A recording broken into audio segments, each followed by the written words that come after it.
If the goal is fast feedback, we want to decrease our cycle time. And you're probably thinking something like, okay, smart guy, you're so smart, you're so clever, show us how to do this. Don't just tell us shorten your cycle time. How do we actually pull it off?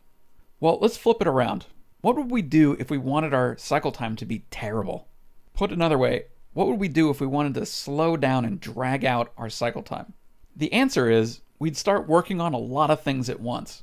This is a slam dunk way of making your cycle time stink.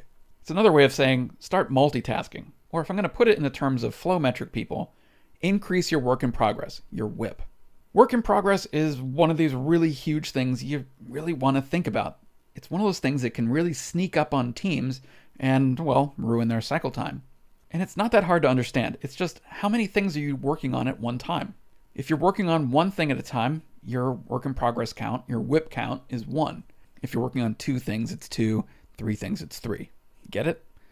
Yeah, just total up the number of things you're trying to do at one time. Now, work in progress is absolute poison for cycle time. The higher your work in progress, the worse things are going to go for your cycle time. So here's an example. So let's say you have to work on a bunch of things and they all take 1 day to get done. So they're all exactly the same size. They all take exactly the same amount of effort. And they're all going to require 1 day of active working time.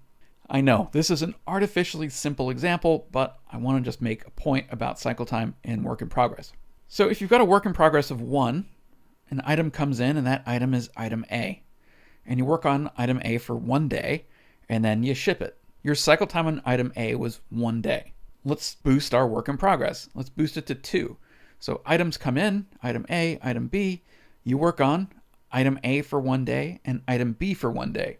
Now you do it roughly simultaneously. You keep switching back and forth between item A and item B. Do a little work on this one, a little work on that one. But grand total, you spend 1 day of active time on A and B. And that turns out to be 50% time on each item. You ship the items, and your cycle time is now 2 days on each of those items. How long did it take to get from start to finish? 2 days. Boost it again to work in progress of 3.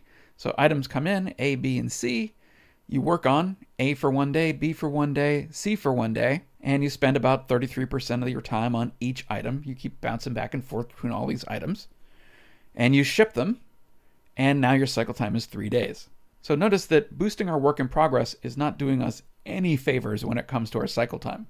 Work in progress count of 4. So items come in, A, B, C, and D. You work on A for 1 day, B for 1 day, C for 1 day, D for 1 day. 25% of your time is spent on each item because you keep bouncing back and forth between each of those items. You ship them, and your cycle time is 4 days. Now, I know what you're thinking. There's sort of like a common sense itch that happens when I go through this particular scenario. And what you're thinking is, no, you're wrong. The cycle time on each of those items is 1 day because you spent 1 day of active time on each of those items. And I know that this is what it feels like it should be, but it is not true. When it comes to cycle time includes the delay. It's how long did it take an item to get from the starting point in your process to the end point in your process. And if it sat around 75% of the time while you're waiting to do other stuff, it's still, well, that waiting time is still part of your cycle time. Because cycle time is how long it takes for a single item to get from start to finish. Total elapsed time, not total active time.